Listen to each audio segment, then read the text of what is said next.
Samajwadi party में महासचिव पद से इस्तीफा देने के बाद पूर्व केंद्रीय मंत्री सलीम शेरवानी आज प्रयागराज पहुंचे हुए हैं। अपने समर्थकों से रायशुमारी कर रहे हैं कि भविष्य में कहां जाना है, क्या कुछ करना है। सलीम साहब हमारे साथ हैं और इस बीच अखिलेश यादव ने बदायूं सीट से अपना कैंडिडेट भी बदल दिया है।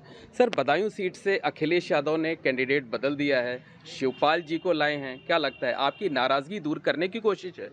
देखिए, मेरी कोई ज़ाती नाराज़गी धर्मेंद्र यादव साहब से नहीं थी कि धर्मेंद्र यादव साहब को आपने हटा दिया तो मैं खुश हो जाऊंगा। मेरी नाराज़गी तो आपने जो कदम राज्यसभा में उठाया पीडीए का नारा देते हुए, और ना उसमें पी है ना उसमें ए है, उस बात पे थी। अब कैंडिडेट बदलना हो सकता है उन्होंने सोचा हो कि भाई मैं शिवपाल जी की इतनी मुखालिफत नहीं करूँगा। मैंने धर्मेंद्र यादव जी भी मेरे पास आए थे और मैंने बहुत दफ़ा आए, मैंने उससे कहा धर्मेंद्र मेरी तुमसे कोई नाराज़गी नहीं है, मुझे पार्टी के कदम से नाराज़गी है। हाँ, मगर एक चीज़ होता है कि मन से चुनाव लड़ाना, और एक चीज़ होता है पार्टी में है आप खाना पूरी कर दीजिए, एक जगह चले जाइए, दो जगह चले जाइए। मेरे सपोर्टर्स में भी बहुत ज़्यादा नाराज़गी थी इस बात को लेके, तो इसलिए अगर उन्होंने बदला है कुछ सोच समझ के ही बदला होगा। अगर मैं उसका कारण हूँ तो मुझे अफसोस है कि धर्मेंद्र यादव को बदला गया। अच्छा, क्या आपके महासचिव पद से इस्तीफा देने के बाद अखिलेश यादव ने या समाजवादी पार्टी के किसी दूसरे लीडर ने आपसे कोई बातचीत करने की कोशिश की, नाराज़गी दूर करने की कोशिश की? हाँ, की है सीनियर लीडर्स ने भी की है, और मैंने अभी उनसे कहा है कि मैं इस स्टेज पे हूँ कि मैं अभी सोच रहा हूँ, विचार कर रहा हूँ, मगर जब तक मैंने एक फ़ैसला ये किया है कि अगले 7-8 दिन में मैं बदायूं जाके एक बहुत बड़ी सभा करूँगा, एक सेकुलर फ्रंट करके, और उसमें लोगों से मिलके अपने ख़ास लोगों से बातचीत करके फिर ये फैसला करेंगे कि हमें क्या कदम उठाना है। मतलब अभी आपने समाजवादी पार्टी छोड़ी नहीं है, नहीं ना, महासचिव पद से इस्तीफा हाँ, दिया है। महासचिव क्या पद से दिया। समाजवादी पार्टी में बने रहने की अभी गुंजाइश है?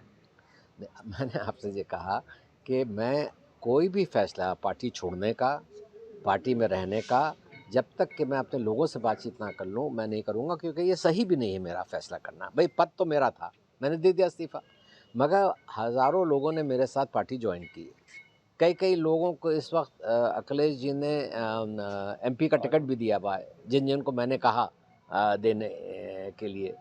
तो मैं किसी का फ्यूचर, किसी का करियर तो नहीं ख़राब करूँगा, मगर अपने लोगों से बातचीत करके फिर फैसला करूँगा।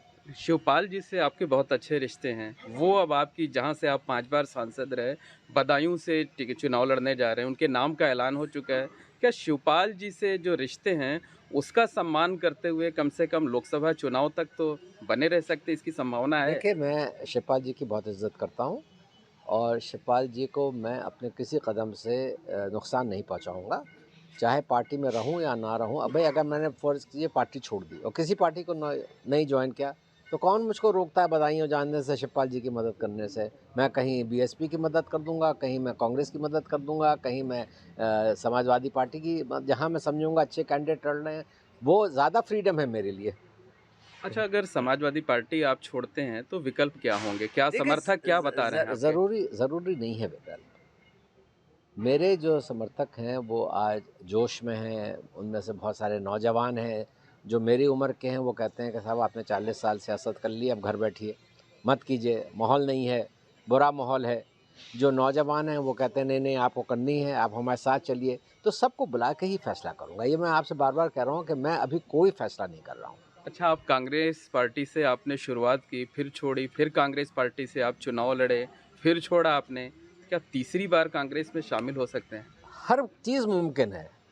मैं बार बार कह चुका हूँ कि अगर मैं सियासत करूँगा तो मैं कुछ बातचीत करके और अपनी बातें मनवा के करूँगा, वरना नहीं करूँगा। मतलब बीजेपी में जाना भी नामुमकिन नहीं है? नहीं, देखिए आज बीजेपी हमारे देश की बहुत बड़ी पार्टी है, समझे? और ऐसी पार्टी है जो सरकार चला रही है, उत्तर प्रदेश की भी चला रही है और सेंटर की भी चला रही है। मगर बीजेपी की बहुत सारी चीज़ों से मैं सहमत नहीं हूँ, उनकी बहुत सारी बातों से मैं सहमत नहीं हूँ। अगर फ़र्ज़ कीजिए, 1 मिनट के लिए सोचिए कि बीजेपी मुझे लेना चाहती है, क्यों लेगी? कि वो अपना वकील बनाना चाहेगी मुसलमानों में मुझे, कि मैं जाके मुसलमानों को जोड़ूँ। तो पहले वकील को कन्विंस कीजिए, जब वकील को आप कन्विंस कर देंगे कि आपकी नीयत ये है, तो फिर वकील आपके लिए जाके बात कर सकता है। जब वकील ही नहीं कन्विंस्ड है तो वो क्या बात करेगा आपके लिए।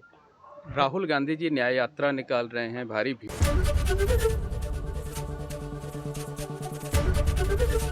एबीपी गंगा, खबर आपकी, जुबान आपकी।